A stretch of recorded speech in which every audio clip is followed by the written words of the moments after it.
নমস্কার সুপ্রিয় বন্ধুরা, দেখছেন এই মুহূর্তের আবহাওয়ার গুরুত্বপূর্ণ খবর। আজ ১৬ই জানুয়ারি শুক্রবার চলে আসলাম গুরুত্বপূর্ণ আবহাওয়ার খবর নিয়ে। সুপ্রিয় বন্ধুরা, আপনাদের জেলার আবহাওয়ার পরিস্থিতি কী রয়েছে অবশ্যই আমাদের ভিডিওর কমেন্ট বক্সে লিখে জানাবেন। এই মুহূর্তে কিন্তু রাজ্য জুড়েই শীতের আমেজ এখনও রয়েছে। আস্তে আস্তে কিন্তু শীত বিদায় নেবে আমাদের রাজ্য থেকে। তো কতদিন পরে নেবে, কবে থেকে পশ্চিমী ঝঞ্ঝ আসছে, কবে থেকে আবারও বৃষ্টির সম্ভাবনা রয়েছে সব কিছুই জানাবো।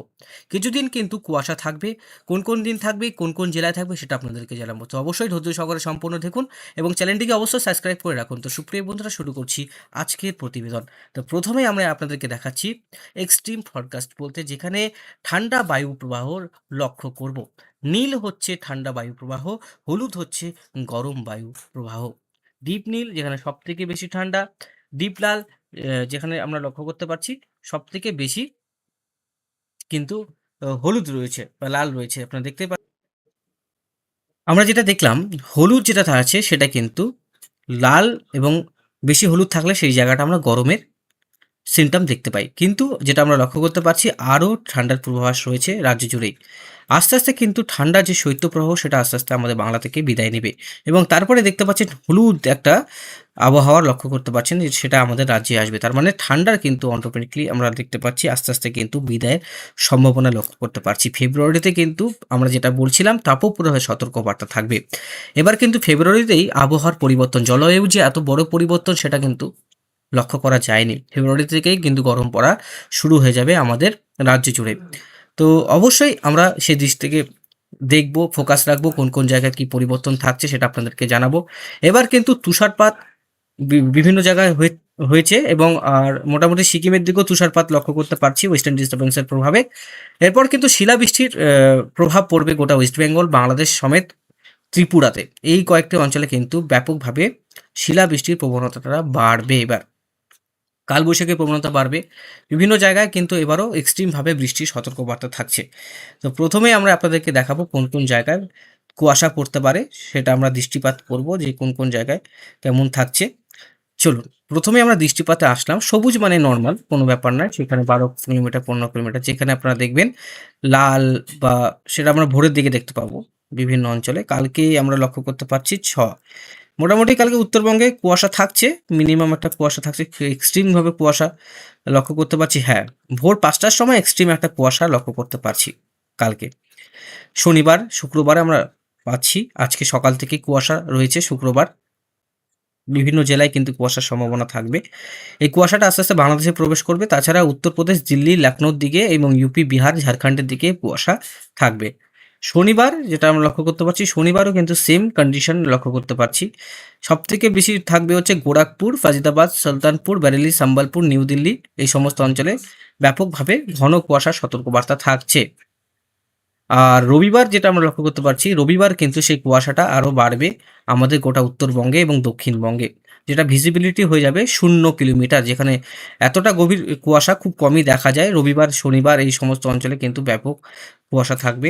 সোমবার যেটা থাকছে, সোমবারও কিন্তু ঘন কুয়াশার সতর্কবার্তা থাকছে গোটা রাজ্য জুড়ে।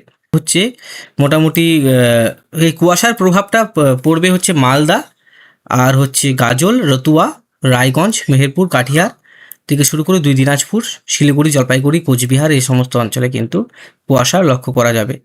তারপরেরটা আমরা আর দেখব না, যেহেতু আমরা এখন 4-5 দিনেরটাই দেখছি। তার মধ্যে শনিবার, রবিবার, সোমবার এবং মঙ্গলবার, এই কদিন কিন্তু আমাদের গোটা রাজ্য জুড়ে কুয়াশা ব্যাপকভাবে পড়বে, যেটা সরস্বতী পূজার দিনও কিন্তু কুয়াশা ব্যাপকভাবেই থাকবে।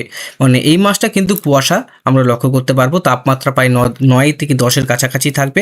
আমরা যেই 27 থেকে 28 তারিখের পার হব, তারপর থেকে আস্তে আস্তে যে ঠান্ডার যে ভাব বা কোল্ড একটা উইন্ড, ঠান্ডা একটা কণার যে একটা ভাব লাগে গায়ে, সেটা কিন্তু আর পাবো না আমাদের রাজ্যে। তো বন্ধুরা বুঝতে পারেন তো।